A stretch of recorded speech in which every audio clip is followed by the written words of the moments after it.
and it's one of the strongest level 1s as well. Keria will end up with this Rakan, which is kind of risky, to be honest. It's tough to engage on most of these champions. Like, Ahri is very comes to the objectives. Ona looking to augment that with a dragon at the same time, but now Sponge has an R button, presses it, the charm is going to be found here, and this is the Ahri Vi combo. Not a lot Faker can do. Goes down very low, but Keria, not enough to save him, and he's going to have to flash to safety. I think it might be a ruinous game, you know, with all the damage. No, not quite, but... ruinous game with like a 9-minute first blood and only one dragon type scenario. Potentially first brick here on this dive if they commit. Yeah. They won't, though. So it is just the beats of strength for them if he actually takes it. So it's worth if they just give this up. TP going to come down to try to defend it. Yeah, so down he goes. Faker should just be able to focus on this, though, and you can see that is exactly what he wants, and there it is. Feats of strength going on over, and the charm can just get feats of strength and turret gold by finishing it off, and that's exactly what he did.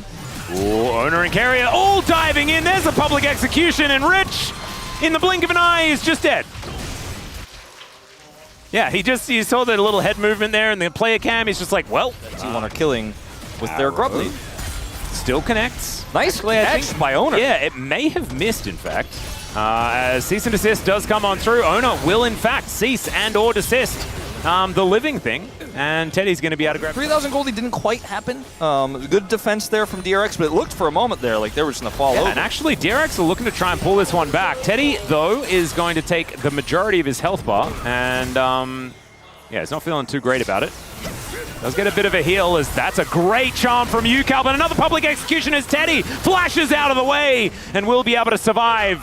Yukal grabbing that kill, big deal, to try and get some more money. One with Faker. Yeah, I mean, he knows what it's like to be the Faker of bots, and he sees Faker on the other side. Like, true. I wouldn't mess with me back then, so I'm out of here. Or just simply going to take their first of the game. And with a pretty tanky, high-health Ahri build with some additional resistances, if they keep stacking these, Yukal is going to love it. Was wondering, like, because I often say about things written on tins, what does it actually say on the tin? As we're going to have to hold that thought. Ona throwing Sponge out of there, delivered underneath the turret is slightly suboptimal, and immediately Sponge just goes down. Can they get the answering kill, though, as Doran is dancing away from the fight? Charm connects onto Faker, but he is still looking for more. Chains go wide. Rich still at full health, and Faker may have overextended, but he's got another dash. The cavalry are coming down, but they're seen on the vision as the quickness dives forward, and there's the bullet time. They take down the Rakan, though. It was an awkward situation, and they do end up pulling it off, grabbing that turret. The game is still even. They're looking for another turret here to make it basically dead even in terms of gold. Yeah, slight advantage, in fact. So the Silas, it's a lot of threats. But they have so much vision control, it's really tough for T1 to fight into this. Yeah, so much of this vision has already been taken away here, as they can just wait out the Sonic Wave. Look at how careful Teddy is positioning. He's like, I'm way back. Yeah, and he needs to stay away from Faker, because a hijacked arrow could be a real big deal. Exactly. For T1 as Keria on that flank angle, and he gets into the pit. Now it's an opportunity to kick out onto Andal through Rich here, but it is going to be Faker that locks down the dragon. That's kind of crazy. Sponge goes in, but Rich is in amongst it as well. The bullet time interrupted pretty quickly, but DRX are just kind of melting. Finally, they find some angles, and Rich getting the huge heals as he looks to exit. It was an even fight until then. Faker dives forward, looks for Rich, but he doesn't get it. The Infernal Chains, and it's Yukal that locks down the kill. Orbit Deception coming on through here, but there's a right click, and Gumayushi's able to take down the arm. Well, he'll get to see another fight. Well, something might happen. It might be about to be like that, because similarly to last game, T1 have full vision control. Yeah, it's exact same situation as game 1. All right, well, the arrow is going to connect onto Doran. This Otacon is extraordinarily low as Yukal looking to make his way in. The public execution is fantastic as Faker is going to turn up as well. He picks up an arrow. Down goes Keria to start this one off, but Faker's gone golden. He's bought so much time, and Rich just cannot do enough. He's now looking to get onto Doran in that backline, but he's just a distraction. As now Rich flat. But yeah, I mean look, that bullet time just didn't feel like it did quite enough as Doran once again caught out of position. The Infernal Chains pulls him back, but he uses the ulti, and Sponge is actually the one that falls down.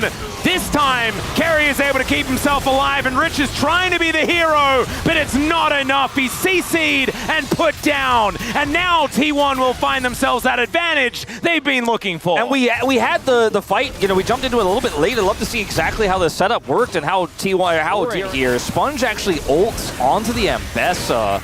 And then Carria's follow-up here is so phenomenal. They end up getting the charm on the Sponge. He dies first. Carria then gets a knock-up on the Rich to keep him out of the fight. Look at Teddy.